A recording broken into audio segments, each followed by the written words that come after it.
Alam mo ba na dahil sa new regulations na pinatupad ng Bureau of Internal Revenue or BIR last January, ang mga properties na below 3.6 million ay VAT exempted na?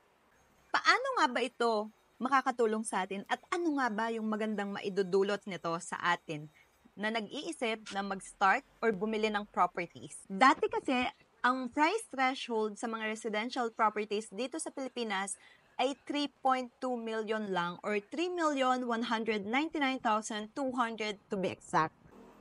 Pero ngayon, pag bumili ka ng property below 3.6 million, ay VAT exempted na. Which is good news for us, di ba? Kasi para kang nakatipid or nakadiscount ng 12% value-added tax or halos kalahating milyon na pwede mo nang gamiting pang-furnish or pambili ng another unit mo.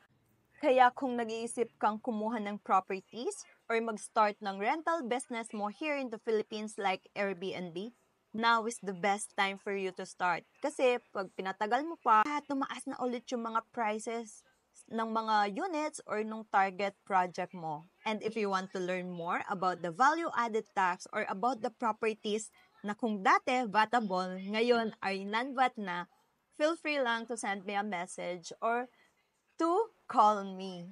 I will be more than happy to assist you. Bye.